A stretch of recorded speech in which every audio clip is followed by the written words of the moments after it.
Willy Michiki, bonjour et bienvenue. Bonjour Sango, c'est un grand plaisir de retrouver ce plateau de la politique et félicitations pour le décor, sincèrement, sans vous jeter les fleurs. Je me croirais sur le plateau de Télé 5, de France 24 ou de TV5. C'est pour dire que les Congolais, lorsqu'on lui donne la possibilité, il peut aussi faire des merveilles. Félicitations en tout cas pour cette œuvre. Bonne année à vous également, précieux. C'est la première fois qu'on se voit cette année. Tout à fait, depuis l'année, merci pareillement et merci. Meilleur vœu à tous les personnels de Bossolo la politique. Merci beaucoup. Alors, Bandeko Bazola Ndayo Bazali et Pelé, on va commencer avec cette histoire de cesser les faits. FARDC Bazobunda. Comment vous analysez le comportement FARDC sur terrain? Des deux, nous avons suivi un communiqué pondu par l'AFCM 23 qui sont supplétifs du Rwanda. Bazako funda FARDC, bako funda gouvernement congolais de la manière que tous ont violé cesser les faits. Il fallait tout observer en gros, mais on se comporte pas bien, on viole. Les lots bako bazako funda biso pour la violation grave et à cesser les faits. Deux questions. Comment le comportement des FARDC, est-ce que vous êtes satisfait de la manière que les choses se passent actuellement? Parce que les FARDC montent en puissance, avec des stratégies, parce que la guerre n'est pas seulement aujourd'hui avec AK-47, il faut la technologie, il faut une autre logistique. Est-ce que vous êtes d'accord? Vous êtes fiers de ça? Et puis aujourd'hui, cette violation, cette déclaration, cette dénonciation a sa place d'être. D'abord, il faut dire, Sango, nous avons toujours dit que nous avons perdu des batailles, mais on n'a pas perdu la guerre. Et les faits, vous savez, cette armée, nous l'héritons du régime de Kabila. C'est l'armée vraiment de Kabila. Pendant plus de 18 ans de Kabila au pouvoir, il a formé l'armée, il connaît les hommes et malheureusement ce sont les mêmes hommes qui sont là. C'était difficile pour nous de compter sur certains commandants de FARDC. Mais avec le temps, nous avons essayé de comprendre le jeu de l'agresseur, puisque l'agresseur utilise nos propres frères et sœurs pour nous infiltrer. Vous allez voir aujourd'hui qu'on ne peut pas comprendre dans un pays un ancien chef d'état-major général, 4 étoiles. Il arrive, il a eu tout, un pasteur de circuit. Il est aujourd'hui en Dolo. Chef de renseignement militaire qui a traqué les gens, alors que c'était un traître. Donc, ce sont des choses, normalement, dans d'autres pays, je vous dis, c'était au Rwanda, c'était des gens qu'on aurait dit pendre en public. Mais comme on a un président qui a un cœur, un président qui est chrétien, vrai chrétien pratiquant, il dit non, que la justice fasse son travail. Nous avons constaté que depuis les 18, je peux vous dire, je suis Sango, vous me voyez ici, je suis député national. À temps réel, tout ce qui se passe sur le front militaire, puisqu'il va donner de cela en tant que leur président du conseil d'administration, je suis au courant de toutes les opérations. Je peux vous dire ici, et je demande que quelqu'un puisse me contester, nous sommes dessus, que les FARDC, depuis les 18 de ce mois à 12 heures, il n'y a plus d'opération offensive organisée par les FARDC. Ils se sont conformés à l'accord de Luanda, où le gouvernement s'était engagé à observer le cessez-le-feu. Même la ration que les Ouazalais nous recevions des FARDC, nous ne les recevons plus depuis les 18 à 12 heures. Vous pouvez les vérifier. Même la ration à manger. Mais comme si nous, les Ouazalais, nous ne sommes pas liés à cessez-le-feu, lorsque nous sommes agressés, nous nous défendons. Donc les opérations qui se font aujourd'hui sur terrain, c'est nous qui nous défendons. Puisque l'ennemi, comme vous savez très bien, Kagame n'a jamais crié au cessez-le-feu et Kagame continue à se battre. Et c'est là où nous déplorons le fait que lorsqu'on veut un véritable cessez-le-feu, il faudrait impliquer toutes les parties au conflit.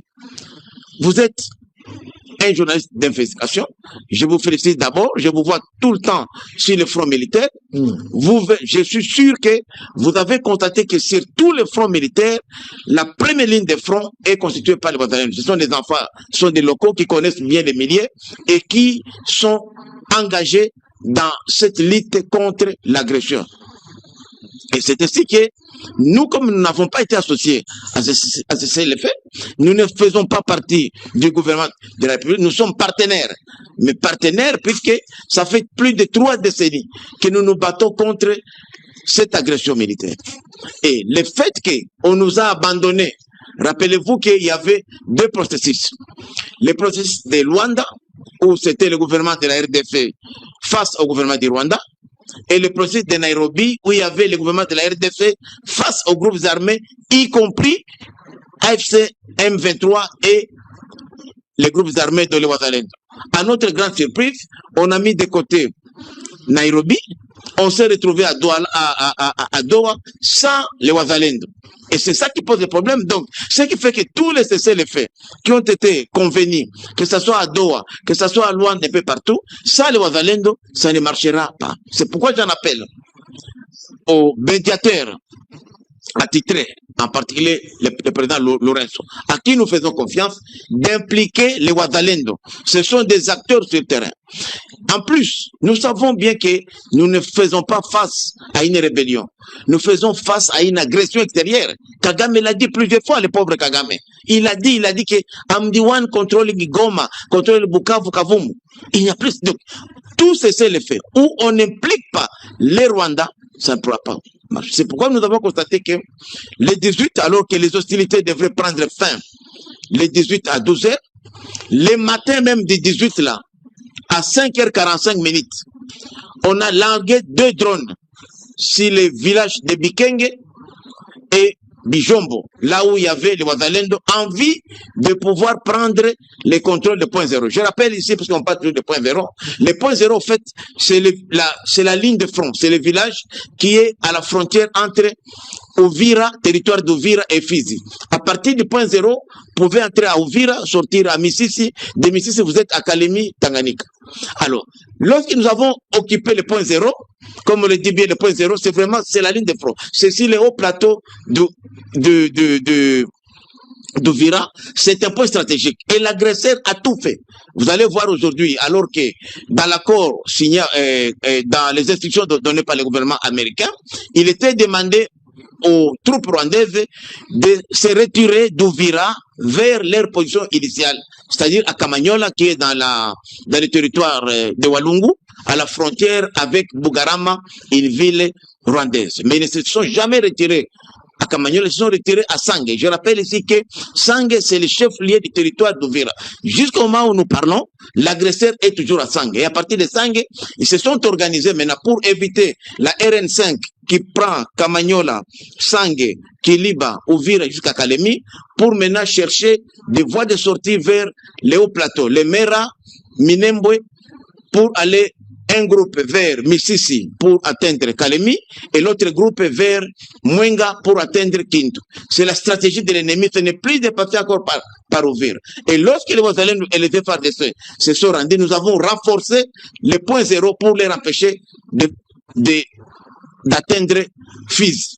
Et c'est ainsi que vous avez constaté que au même moment, les 19, à Walikale chez moi, à Ioula, ils nous ont attaqués à Ioula pour prendre Pinga. Et là, je félicite les groupes armés, notamment NDF rénové, qui contrôlent depuis 17 ans. Depuis 17 ans, il n'y a pas eu l'armée congolaise à Ioula. C'est le NDC rénové général Guidon qui est là. Depuis 17 ans. Ça fait 17 ans. 17 ans. Même à l'époque de Kabila, il n'y avait pas d'armée là. C'est un mouvement d'autodéfense.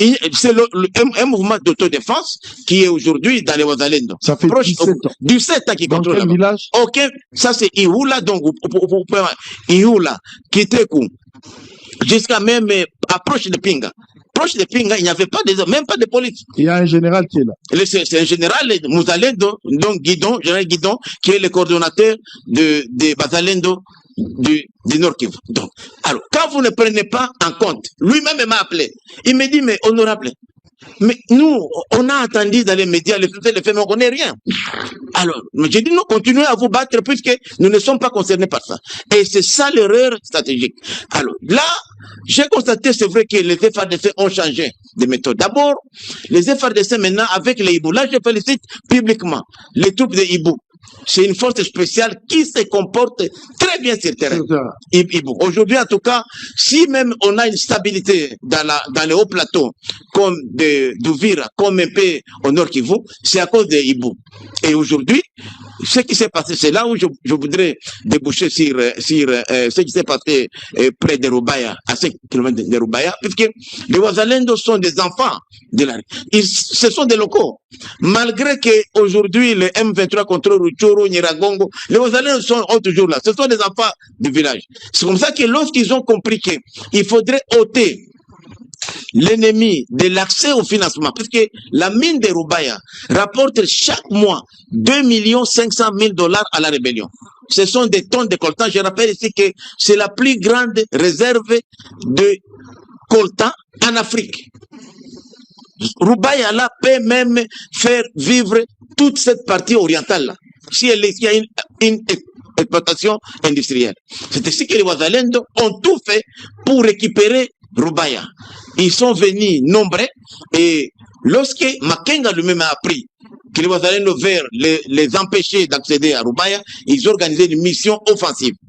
Et quand ils sont venus la nuit là, les Wazalendo déjà étaient en fait, quand vous venez de Goma, vous passez par Mushaki, Matanda. À partir de Matanda maintenant, vous branchez à gauche pour entrer vers Rubaya.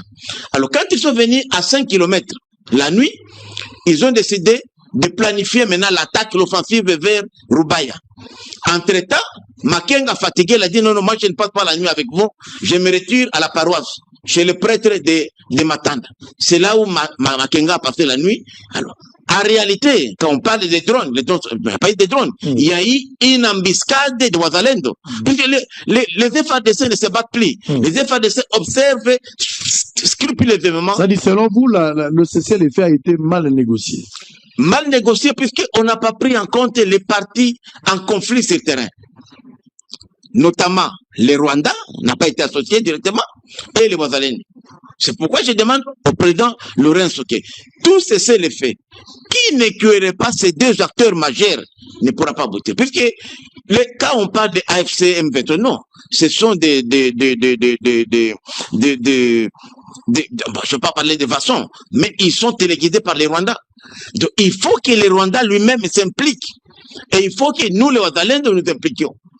Lorsqu'on parle envie d'aller au dialogue, vous direz à quel dialogue aujourd'hui? D'abord, le dialogue pour amener quoi? Puisque nous sommes face à une agression extérieure. Le dialogue, c'est avec les Rwandais.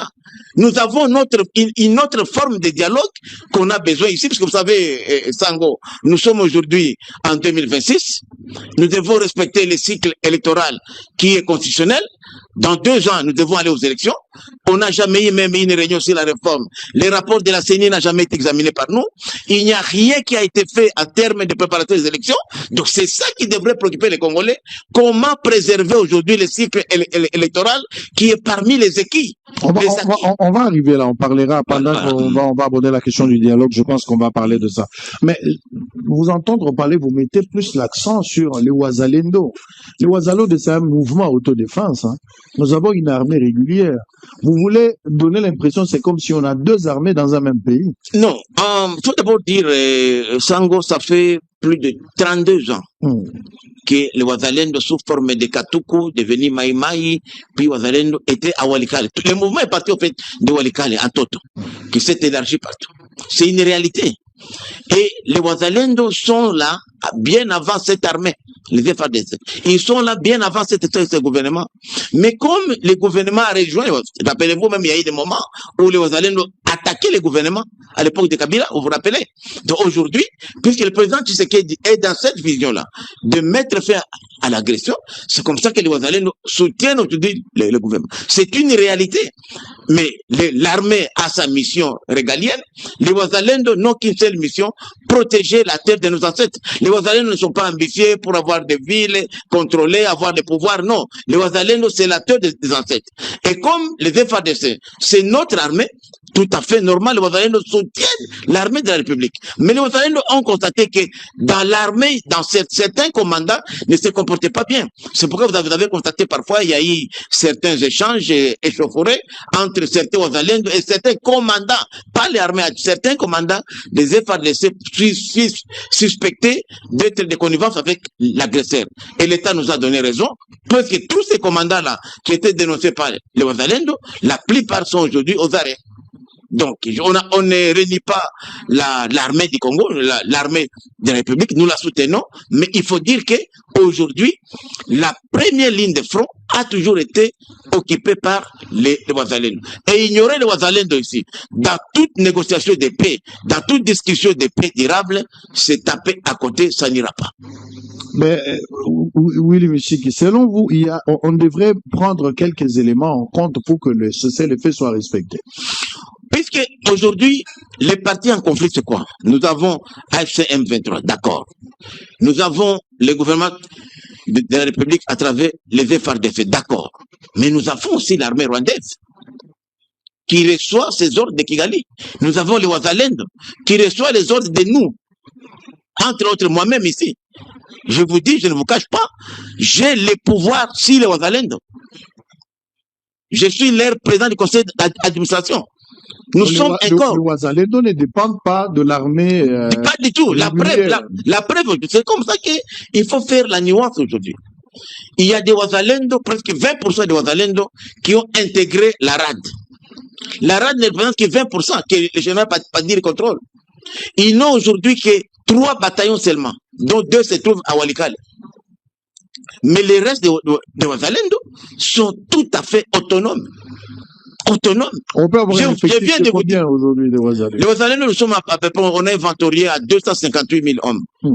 Sur les 251 mouvements existants de Ouazalendo. C'est toute une armée. C'est comme ça que j'avais initié au niveau de l'Assemblée nationale des propositions de loi.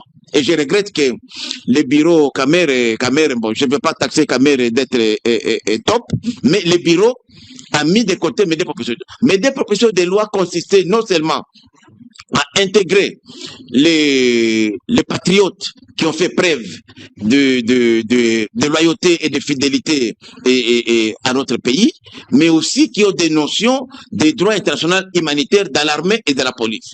Et j'ai apporté une innovation dans mes 2 propositions de loi, les contrôles de l'Assemblée nationale et le Sénat sur l'armée.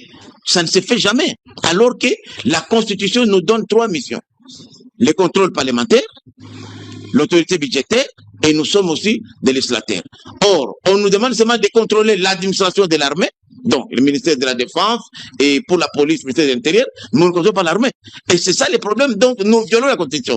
Et ma proposition de loi consistait à nous donner le pouvoir de contrôler. Puisqu'il y a eu même une mission parlementaire à la législature passée, je n'étais pas là, il y a un de mes collègues, Bindoulé, qui faisait partie, qui m'en a parlé.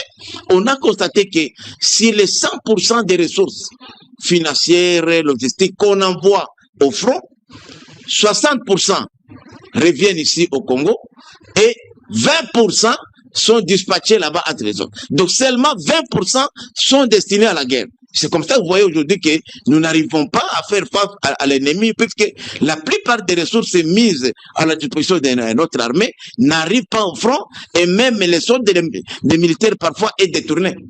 C'est comme ça que nous pensons que l'Assemblée nationale, le Sénat, qui ont entre autres la mission de contrôle, devraient... On va demander à un commandant. On a débloqué 40 bombes. Vous les avez envoyées où? On va voir. Vous verrez qu'il y a quand même un. Vous avez commandé 3 missiles. Il n'y a qu'un seul missile. Même selon vous, les FARDC ne mènent pas seuls les opérations sur terrain. Il faut aussi considérer les opérations menées par le Ouazalendo. Tout à fait. C'est pas pour les mêmes. Est-ce que le Ouazalendo doivent avoir un traitement spécial, un traitement approprié?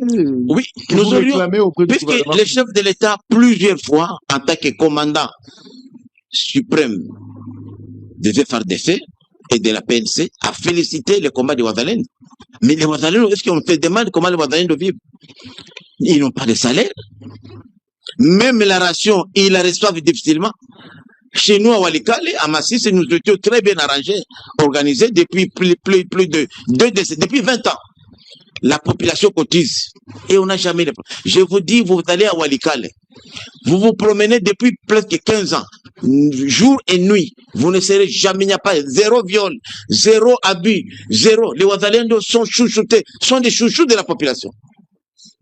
C'est comme ça que nous avons réussi à chasser les FDLR à l'époque de Kabila, sans aucun appui du gouvernement. Aucun FDLR n'existe à Walikale, parce que Walikale, comme c'est presque la même superficie que les Rwanda, plus de 20 000 km², avec des forêts vastes étendues, les FDLR, quand ils sont venus, c'était un fief pour eux pour s'organiser. Et quand ils sont venus, ils ont commencé même à avoir des écoles et des camps d'entraînement. Et c'est nous, population, qui nous sommes attaqués aux FDLR, nous les avons déboutés de Walikale vers d'autres territoires. Et nous avons poursuivi à Masisi, Rutshuru, Lubero, oui, c'était. Puisque nous avons constaté que ils venaient chez nous pour nous créer des problèmes. Et je rappelle même ici que parmi, en tout cas, les meilleurs groupes armés aujourd'hui, c'est les groupes armés qui viennent de la partie orientale, puisque nous avons fait preuve de résistance, et à notre époque, rappelez-vous, aucun centimètre carré n'était occupé par les forces d'agression. Très bien, c'est-à-dire les opérations sont menées aujourd'hui sur terrain, ce sont les opérations menées par les Ouazalendo. Mais depuis le cessez-le-feu, les FARDC sont respectueuses du mot du chef de l'État. Pourquoi les Ouazalendo ne respectent-ils pas Puisque nous n'avons jamais été contactés par les médiateurs, nous ne sommes pas contactés. Voilà. Je vous dis, il n'y a aucun contact entre nous, que ce soit Doha ou Luanda. Ne nous concerne pas. Je l'ai dit publiquement, les Ouazalendo ne sont pas concernés par les faits en cours. Très bien. Alors, mais il se pose même le gouvernement ne nous a jamais parlé de cesser les faits. Jamais. Le gouvernement devait vous parler comment? Nous sommes organisés, nous sommes une structure. Je vous dis qu'un commandant des FARDC, de Mouzalendo, je vous donne le cas de Guidon Chimerai, qui est là depuis 17 ans, qui contrôle toute cette partie-là, 17 ans. Il n'a pas d'ordre à recevoir du gouvernement. C'est nous les organisateurs. Nous avons notre organisation. Je suis les représentants ici. Le gouvernement ne m'a jamais dit, honorable Michiki, donnez tel mot d'ordre au Ouazalendo. Jamais. Je le défie. Mais il y a aussi un problème. Il y a un désordre aussi de cette structure de Ouazalendo parce que vous n'êtes pas le seul responsable. Donc vous êtes membre, mais vous n'êtes pas les seuls. De l'autre côté, vous avez Takwira aussi qui se réclame être un Ouazalendo et qui a aussi une structure de Ouazalendo. Non. En fait, depuis quelque temps, nous avons mis en place la coordination nationale des forces coalisées de Ouazalendo. Bitakwira, je l'ai dit ici, c'est mon ami, mon frère, mon partenaire politique. Il n'est pas à la tête d'une organisation Ouazalendo. Je l'ai dit ici, Bitakwira, comme Bitika, aucune. Mais c'était Mouzalendo. Même vous êtes Mouzalendo. Les combats que vous mettez, le chef de l'État, c'était Mouzalendo. Mouzalendo, c'est l'état d'esprit, c'est le patriotisme, c'est tout. C'est tout. Même vous, Sango, vous êtes Mouzalendo. Le travail que vous mettez ici, les risques que vous prenez. On a le même objectif à nous. Je vous donne un exemple. Je vous donne un exemple. Nous sommes 500 députés. Je vous dis, plus de 80% des députés ne s'engagent pas, comme je l'ai dit. Ils ont peur. Pourquoi? Surtout ceux de l'Est, je l'ai dit très bien. Puisqu'ils ont des biens à préserver. Et un Mouzalendo n'a peur de rien. Moi aussi, j'ai des biens qu'on a saisis, on a saisi tout. On a tout pris qui m'appartenait. Mais j'ai dit, au nom de l'intérêt supérieur de la nation, je préfère mourir pour une cause juste que d'accumuler des biens qui ne serviront à rien. Très bien. Alors, je vais revenir tout à l'heure. Vous êtes en train de suivre ce programme, mesdames et messieurs. Nous sommes en direct. Les numéros restent opérationnels par lequel vous pouvez réagir à travers le 081 355 26 32. On va prendre un élément sécurité à la frontière des Kamimvira et des nouveaux opérationnels depuis mercredi 26 février sous la supervision du vice-premier ministre Jacquemain Chabani. On va suivre cet élément. On se retrouve après. Nous allons continuer avec d'autres sujets. À tout à l'heure. Après une période de fermeture ayant fortement perturbé les activités économiques, la reprise officielle du trafic entre la RDC et le Burundi marque un tournant pour les populations riveraines et les opérations économiques. La cérémonie de réouverture, présidée par le vice-premier ministre, ministre de l'Intérieur Jacquemain Chabani, symbolise la volonté du gouvernement congolais de restaurer pleinement l'autorité de l'État sur ses frontières.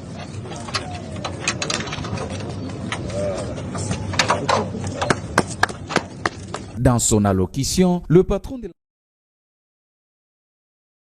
la territoriale a insisté sur la dimension stratégique de cette décision.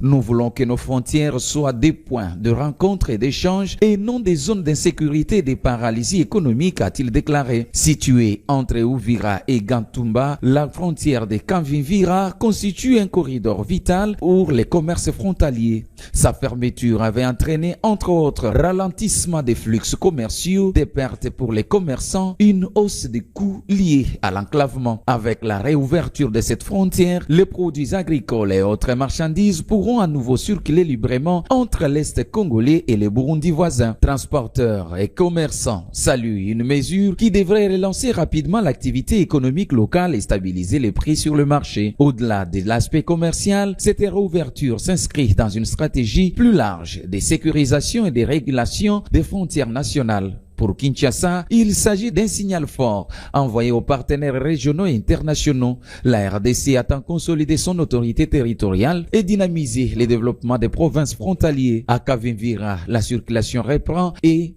avec elle, les espoirs d'une coopération économique renforcée dans la région des Grands Lacs.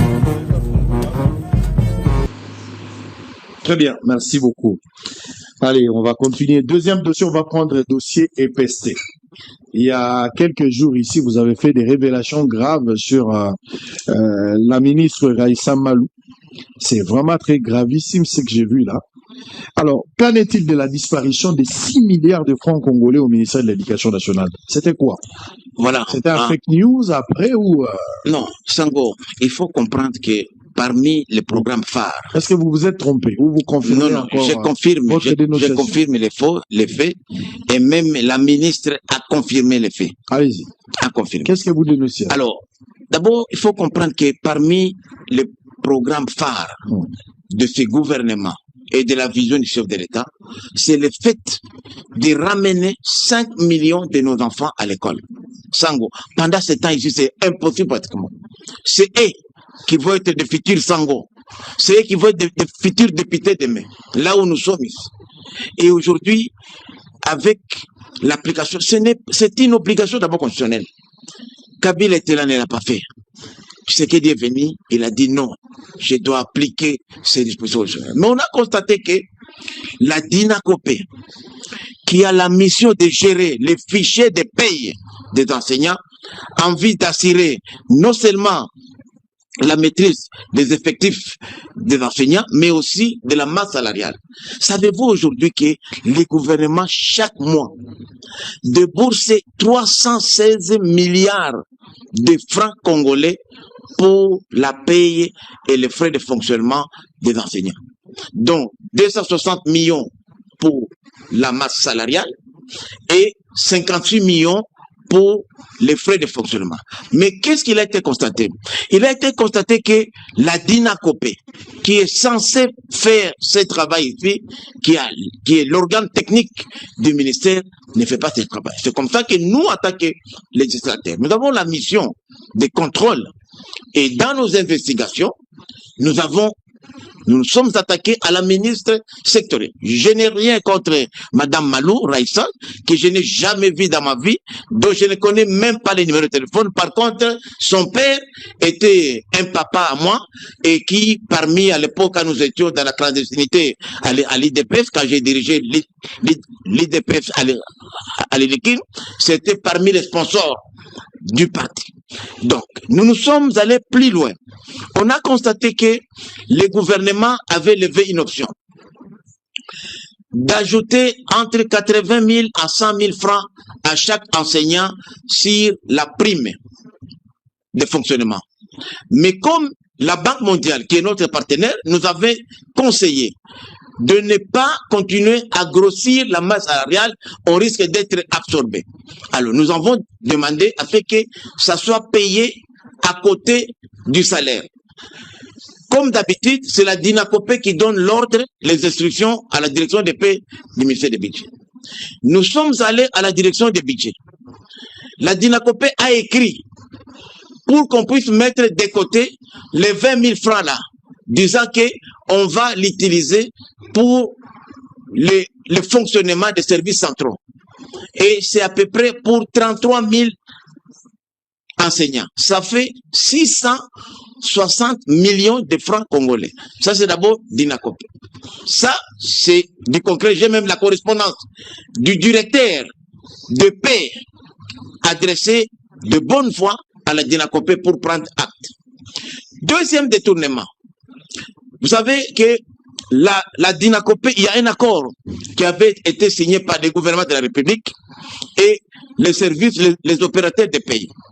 Dans cet accord-là, à l'article 5, alinéa 1 et 2, avec IFOD, il est stipulé qu'il faut procéder à la paye des agents par la voie bancaire individuellement pour éviter les détournements. Vous avez votre salaire, l'argent tombe.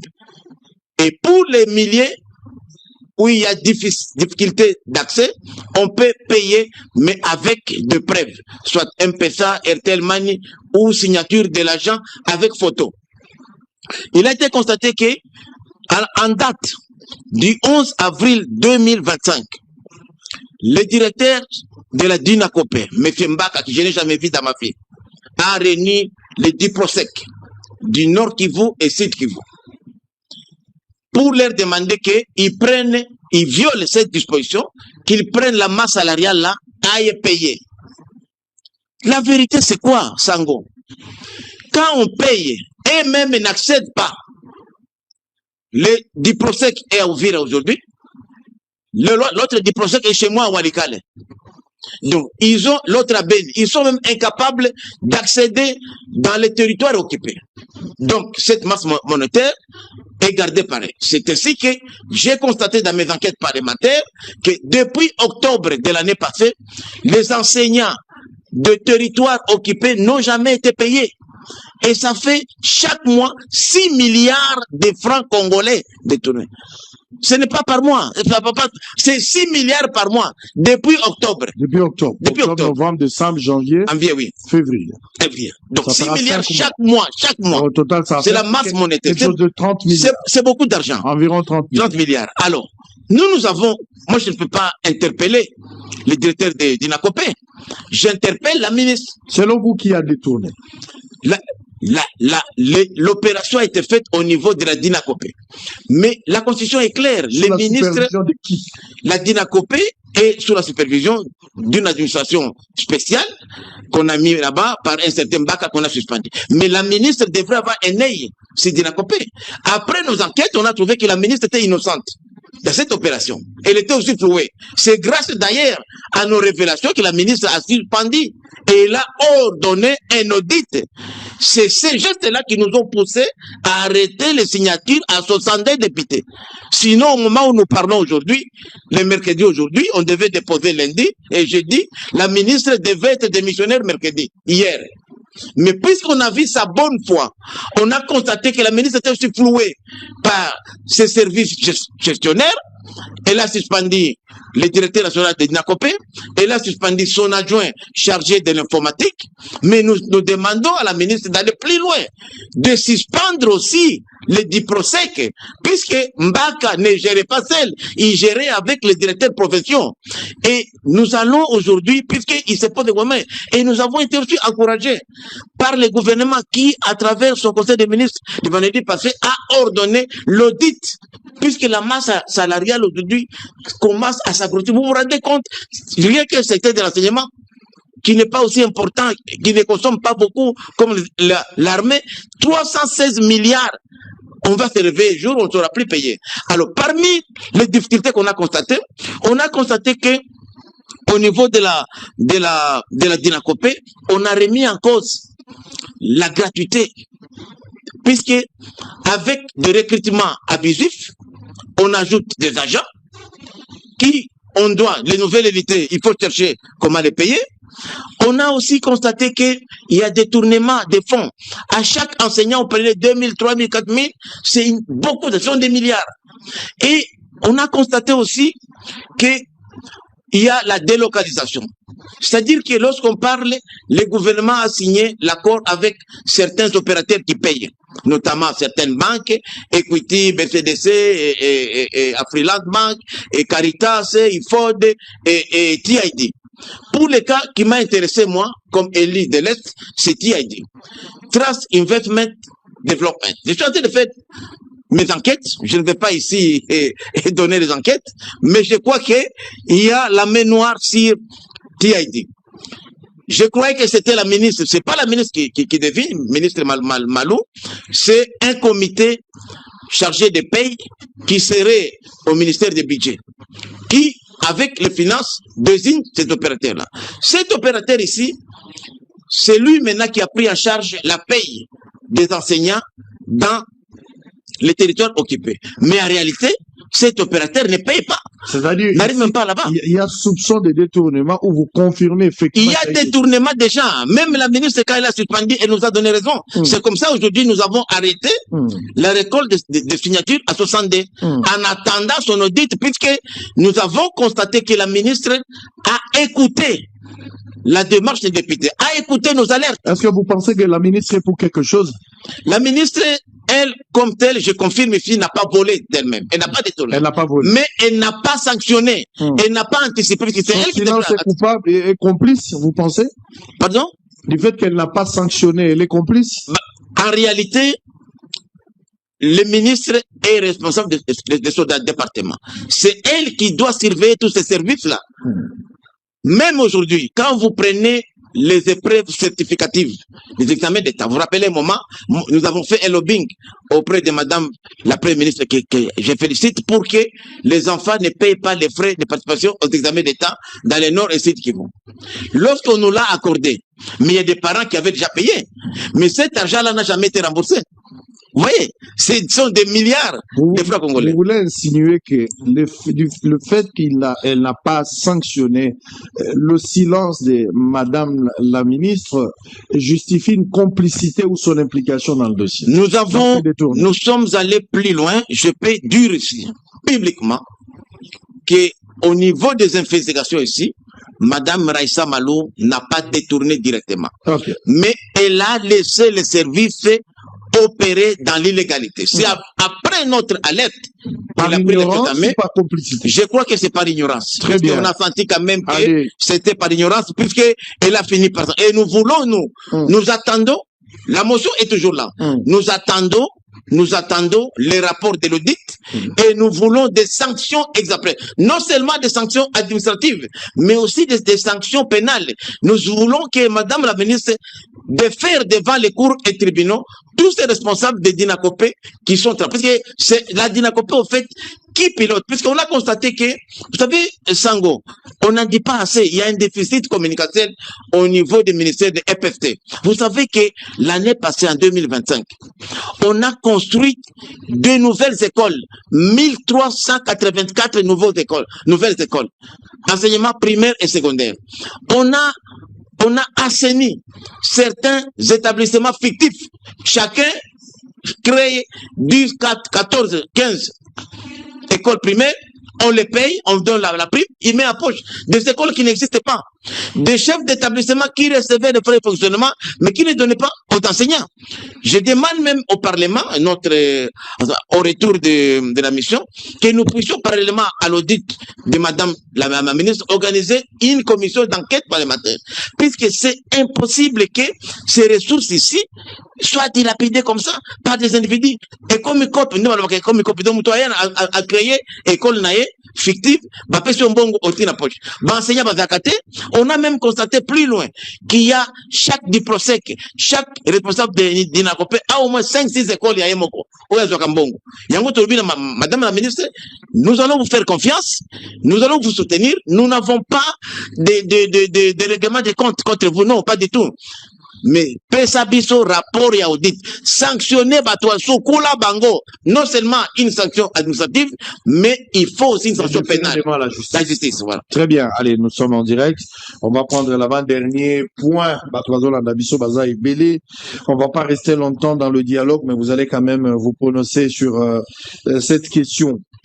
Willy Michiki, dialogue. Mokondiamboka, finalement, Andimi dialogue. Ce qui est Rosala. Parce que c'est aussi une condition s'il y aurait dialogue.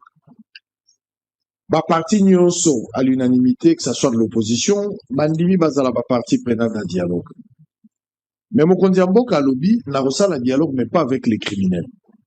Côté monsieur Batouba lobby bon aboy ko ça na ba criminel ah mais na doa zo solo na ba criminel. Est-ce qu'il y a contradiction? Ça c'est le premier point. Bandibi dialogue Salama, on a responsabilisé l'Angola, identifié les partis. L'Angola a commencé à faire ce travail, mais on a l'impression que c'est comme si rien ne marche. Les cahiers des charges des uns des autres posent un problème jusqu'à présent, il y a un des autres tardé. Est-ce qu'il y a toujours nécessité, l'opportunité, l'urgence d'organiser un dialogue? Est-ce que vous pensez que le dialogue va résoudre définitivement la question de l'Est du pays? D'abord, Sango, sincèrement, hein, évitons d'abord de tout politiser. D'abord, il faut d'abord définir les formats et les cadres du dialogue. On fait le dialogue Potoko Mawapi. Moi, j'estime qu'il y a deux dialogues. Il y a d'abord dialogue pour la paix. Dialogue pour la paix à l'élo, et ça dialogue tout ça la biso na Rwanda. Parce que l'agresseur c'est Rwanda, ce n'est pas MC, AFC M23. Wana dialogue musu tout ça. Mais l'élo yo dialogue tout ça n'ango besoin sango. Et ça dialogue ya biso ba Congomani. L'élo yo, oh vraiment, je vais vraiment vous parler avec mon cœur. Allez-y. Tout ça l'élo à 2 ans. Toujours 2026, non? Dans 2 ans, toke na maponani. Sincèrement, tolubana, totalangana yo sango. Est-ce que, na contexte oyo, toke na ba élection. Tout ça même, au moins de l'eau, ba fonctionnaire, tout ça, on arrêtait à vous foutre à bango. Toko soit mon solo wapi. Na sali ba investigation na ngai. Na tuni ba experts électoraux. Partout na poto wapi. Barobi. En tout cas, à moins qu'un miracle. Vous ne pouvez pas organiser les élections avant 3 ans de préparation. En général, élection ici, il faut préparer mon et chaque année, tu tiens mon de côté pour l'élection. Budget 2024, 0. 2025, 0. Oh, il y a 2026, rien n'est prévu pour la élection. Mon la élection est au Deuxième constat. Nabisika nyoso M23 azo occupé les lots. Ezala Masisi, Ruchuru, Lubero, Calais, Uvira, même parti à Uvira wana, Nani, Walungu, partout. Première chose à Salaka, à détruire mon matériel nyoso. Donc, il y a saigné. Cible n'a saigné. Donc, il nous faut repartir à 0. Ba fiché baïba. Les lots, tous allez na bana oyo, na 2024, bazaki na ba 15 ans, 13 ans. 2028, bah, comme un électeur. Tout le monde fichier en wapi. Fichier zate les lots. Fichier zate. Ndémoté mana.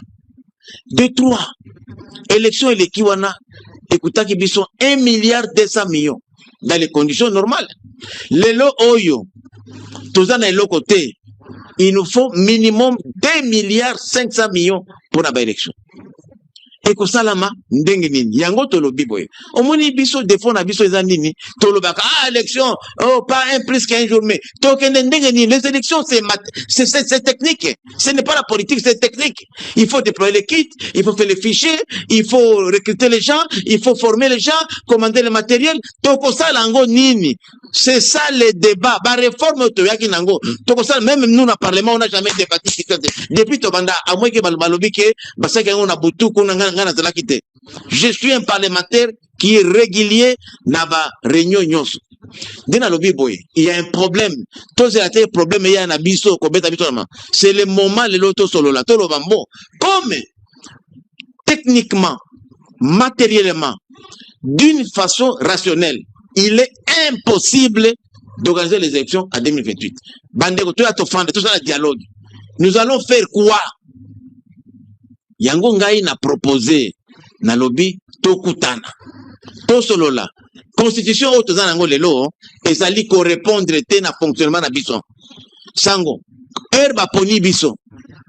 On a fait une année il y a ba contentieux électoraux, on a fait une année il y a organisation ba mise en place, il y a ba structure ba institution.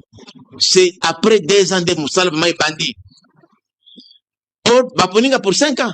Il y a un lobby, est-ce que 5 ans n'a biso coquin, puisque quand la constituant, il y a 20 ans, à passer qui 5 ans, il croyait que ma caméra normale. Narubi, en réalité, il faut au moins un mandat à 7 ans. Pour Nako, gérer Mboka Malam. 7 ans, et puis on économise. Comment vous allez dépenser 1 million, 1 milliard, 200 millions pour passer à 3 ans? En réalité, c'est 3 ans total. C'est un manque à gagner important. J'ai fait un exercice. Nous sommes les pays dont les élections ont coûté plus cher au monde entier. Dans le monde de Mobima, il n'y a pas un pays, je vous défie aux journalistes d'investigation, il n'y a pas un pays qui a dépassé 1 million, même les États-Unis, qui a la population presque triple à Bissau.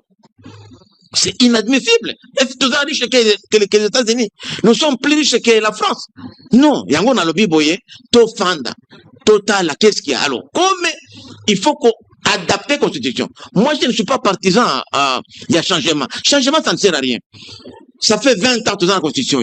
Même à travers le dialogue, vous évoquez pas question à changement à la Constitution. Changement à la Constitution, tout adapté en gros dans le contexte actuel. Bon, ça, la réalité en beaucoup. Nouvelle Constitution, réécriture, ton commis à Sika. Yassika, tabou la rasa. Tout ce qui est politique, c'est la réalité. Moi, je parle de réelle politique, Sango. Je m'explique beaucoup, hein. Ah, la politique, il sacré qui a permis l'opposition. Comme maintenant, tu as changé la Constitution. Donc, mandat, m'gapé, ici, et Koufi. C'est normal. Bafayulu, Basesanga, Bakatumbi, Nyosobaya, tout ça là, une assemblée constituante. Il y a qu'on gérer Mboka jusqu'aux prochaines élections. Et, toujours, s'il faut bien sur le Parlement, boyer, puisque quand même, c'est nous qui sommes là jusqu'à aujourd'hui, disposition transitoire. Oh, il y a qu'on gérer Mboka jusqu'aux prochaines élections. Et à ce moment-là, même Ndeko Kabila, à cause de candidat, c'est normal parce que c'est une nouvelle constitution. Tu sais qu'il y a des Kozonga, c'est ça le réalisme politique. Puisque crise institutionnelle est quand même plus grave que crise dans la période. Le dialogue doit porter sur ça. Entre Bissona et Liboso. Donc, ce dialogue est étudié sur la constitution. Changement, il y aura une crise. Mais normal, n'a pas si indicateur.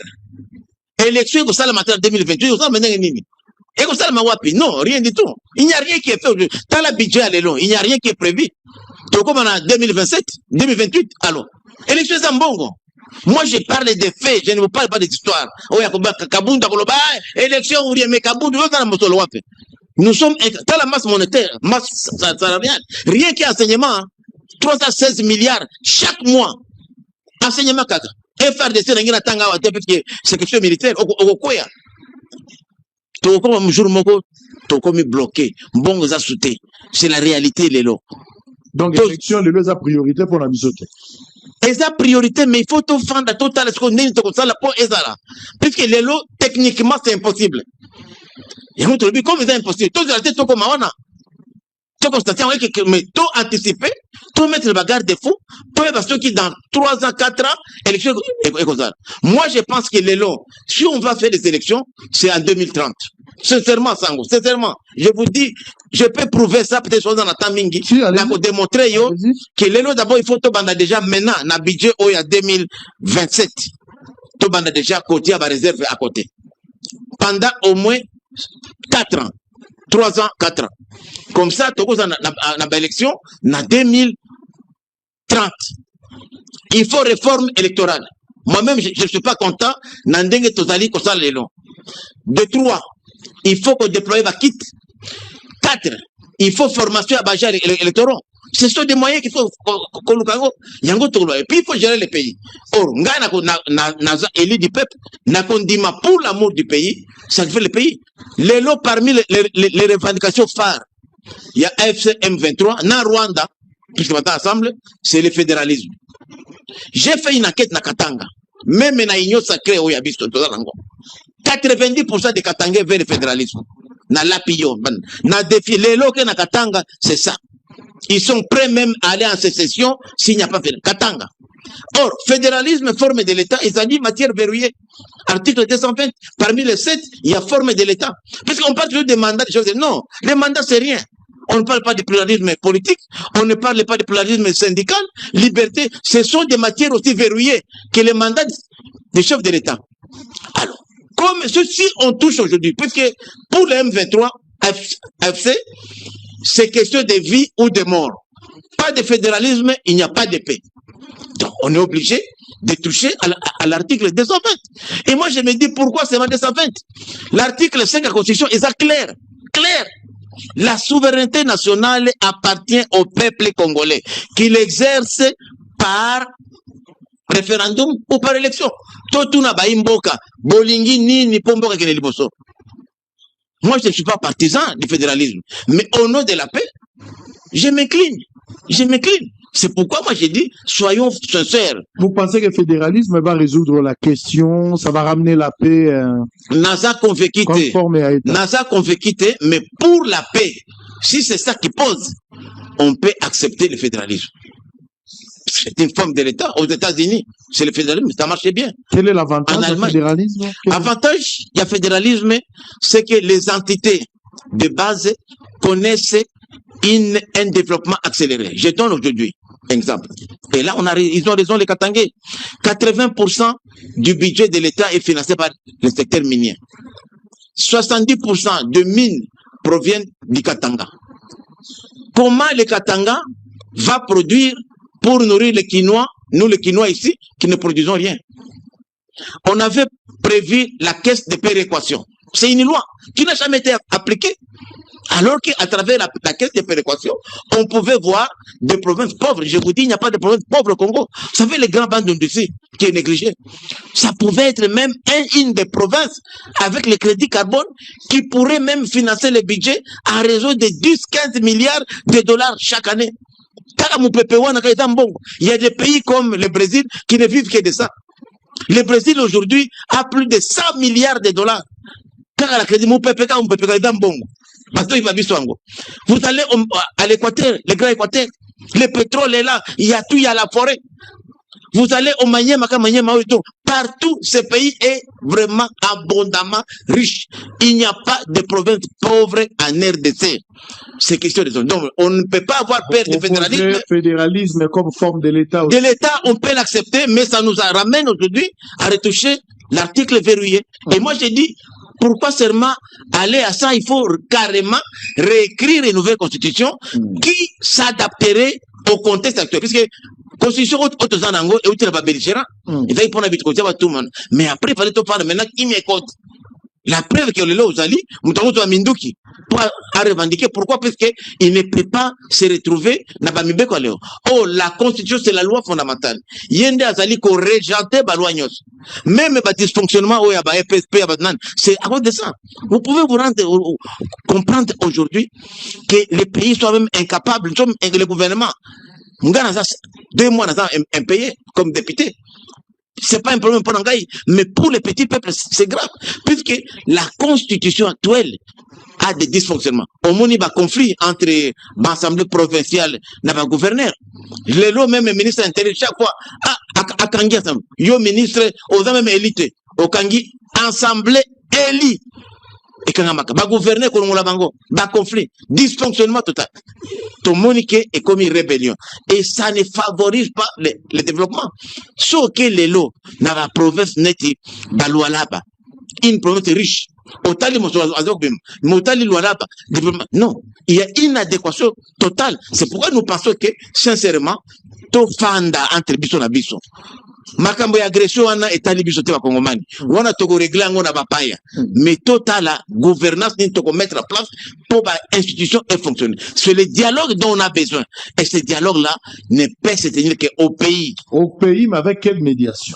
On peut avoir une médiation étrangère, on a eu ça ici. Vous ne faites pas confiance à la Cinco, les CC, les églises rebelles? La Cinco est partie en conflit.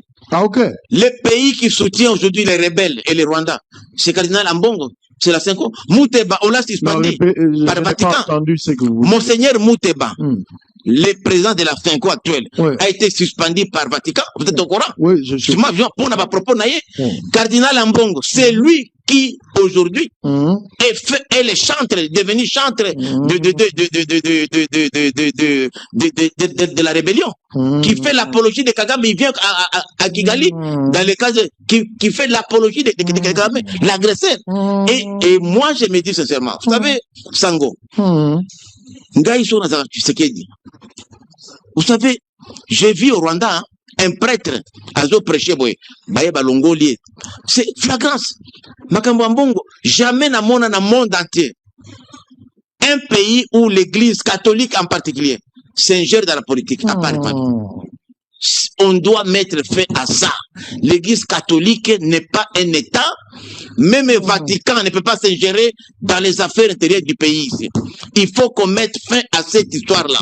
Les jours qu'on va arrêter un prélat catholique, on arrête un pasteur. Là, on est aussi là.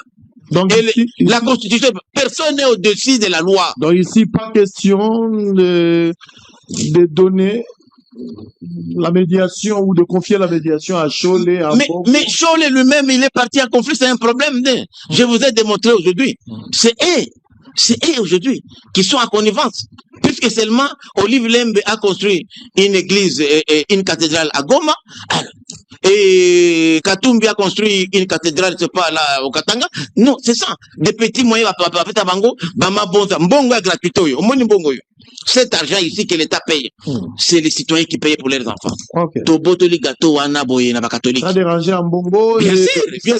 C'est plus de 5 millions. 5 millions de dollars qu'il recevait par mois. Rien que pour la ville de Kinshasa. Kinshasa, 5 millions de dollars qu'un bon recevait par l'église. Les écoles les plus chères ici, parmi les écoles privées, sont des écoles catholiques au secondaire. Mais à primaire, ton Abango est diminué de 65%. Les enfants qui étaient catholiques ont pris, ils sont allés dans les écoles publiques. Tu sais qu'elle est victime de ça, c'est tout. Ah, ok. C'est tout. Okay. C'est tout. Les 5 millions d'enfants là. Le problème que nous voyons, c'est en Bongo, sur les solos. Mais Bongo, il n'y a rien. Mais en Bongo dit, sur la lobby, Bazot, c'est à l'église au milieu du village. Vous avez suivi sa sortie médiatique. Mais ça, c'est qu'elle dit. Mais lui-même, même le coup la prélat catholique, le coup la père spirituel. Alors bon la logique parce que toujours on approche à dialogue. Je pose deux questions. La première question est allée sur l'inclusivité. Chez la lobby pour avoir inclusivité veut dire autour d'une table avec les M23 avec l'AFC. Bazaba namboka so bazate pour avoir inclusivité zate. Et puis l'aider à lobby bolo bakakate qui bangonde bazobomba. Pour na bazobomba bino pe bozobomba. D'abord, je suis pour l'inclusivité. Pas de problème. Vous comprenez l'inclusivité de la même manière que... Non. Maintenant, ça c'est une fausse lecture. Je vais parler de l'inclusivité. Les lots talent la FC, tout le monde n'est pas criminel là-bas. Je peux vous citer par Bonipa qui négocie. Naokate na rapport moko à Nations Unies qui Bonipa a bomi. On peut prendre Bonipa qui peut venir représenter. Les lots Makenga. Nzenze au chef de la sécurité na Bango. Tous ces gens, Menanga, ils sont cités dans les rapports nationaux, même sanctionnés par le gouvernement américain. Alors, et loko tozali ko bosana. Aussi longtemps, j'insiste beaucoup. Et si longtemps qu'on ne prendra pas en compte la justice transitionnelle, on n'aura pas réglé. Ngana sana papa nangai, maman nangai obomi bango. Attendez, non, il faut d'abord réparation. C'est pourquoi je soutiens l'initiative des pasteurs Dodo Kamba. Il faut la réconciliation devrait précéder le dialogue. Il faut tout se pardonner. Au moins, il a fait des séries. Qui m'est comme pourquoi? C'est parce que les Desmond Tutu, les autres, ont fait une réconciliation entre eux, de cœur. Puisque ce qui justice traditionnelle ici pour éviter, ce n'est pas qu'on a battu. C'est la vérité. Les crimes imprescriptibles, Moutou, les lots, à Bouma, à Mars, c'est comme si on allait gratifier. Et puis quand un homme de Dieu, il y a lobby à Sambela, Kanzambi à Solo, au Bossani, il y a quand même des crimes imprescriptibles qui ont été commis et qu'on peut les sanctionner. Non. Est-ce qu'on peut sacrifier quand même ça? Non. Même de notre côté, je dis même de côté de la majorité, nous avons des gens qui ont aussi les mains dans les sangs. Nous n'allons pas les envoyer au dialogue. Les groupes seront représentés. Mais ce que nous voulons savoir, ce dialogue-là va nous amener à quoi? Mais c'est ça. C'est pourquoi je dis que dialogue, les lois, ils allaient pour la gouvernance. Moi, le dialogue entre Congolais, c'est pour la gestion du pays. Et la question qui se pose aujourd'hui, c'est le respect du cycle électorale. Très bien. L'autre dialogue, là, on le fera. Avec les Rwandais, on le fait. Le président, pas plus tard, il vient de Paris. Puisque la France est un acteur majeur. Macron, particulièrement. Si Kagame s'est entêté, c'est à cause de l'appui de Macron. Si Kagame s'est entêté, c'est à cause de l'appui qu'il recevait de l'émir du Qatar. Et nous avons réussi avec la diplomatie à distance de Félix Tshisekedi d'aller chez les maîtres aujourd'hui. Et on a réduit, je vous informe, on a réduit à 70% l'aide de Qatar au Rwanda. Allez, les Émirats arabes unis qui fournissaient, ou là où on envoyait l'or volé, pillé au Congo, sont en accord économique, stratégique avec nous. C'est ça. En fait, la guerre, Sango, n'est pas seulement militaire. La guerre, elle est aussi économique. Si le Rwanda est asphyxié aujourd'hui économiquement, c'est ça que les Wazalendo, quand les Wazalendo veulent aujourd'hui s'emparer de Rubaya, c'est pour ôter l'ennemi de ressources qui lui permettent de résister, c'est tout. Quand j'ai attaqué le Gefrem avec la CDG, qui donnait les ferries, les droits d'importer dans le territoire rebelle, c'est à cause de ça. Il leur donne les ferries pour exporter. Mais c'est quoi? La guerre doit être totale, comme vous le disiez. Il faut asphyxier toutes les sources de financement de la rébellion. Même cet argent que nous payons, cette masse monétaire perdue, qui ne dit pas que les armes à rebelle. Les compagnies ici de jeux de hasard, 60%, il y a budget de l'eau, il y a des rebelles. C'est le jeu de hasard, autres en Bangwa. XBT, Ngenge, Bazo Fouta, qu'on a 15% de parière, que nous ne récupère pas. On a connu 2 milliards de manque à gagner de dollars à l'État, dû au non-paiement des droits qui reviennent à l'État. Par les jeux de hasard. Nos enfants, chaque jour, j'ai un système de collection na laptop nanga. Total système. Chaque jour, il y a 45 à 47 millions de Congolais, enfin, déjà au Congo, qui jouent au jeu de hasard, paris sportif. Chacun au moins $10, ça fait 450 à 470 millions de dollars de gains. Il y a des pertes, il y a des gains, mais ces gens-là ne payent pas la taxe. Or, ailleurs, quand vous gagnez, j'ai suivi ce matin à la radio Top Congo, na Tombola et PMI, quelqu'un aurait gagné ces 600 millions comme ça, mais la personne qui gagne ça doit payer à l'État zéro. C'est comme ça que j'ai initié une proposition de loi. On va harmoniser avec mon frère ministre Doudou, avec mon projet de loi, pour que la taxe de l'État lui revienne. C'est une masse aujourd'hui, j'ai évalué ça entre 2 et 3 milliards de dollars additionnels que le budget peut récolter, rien que nager des hasards et d'argent. Allez, très bien. Merci d'avoir été de notre Willy Michi, qui je rappelle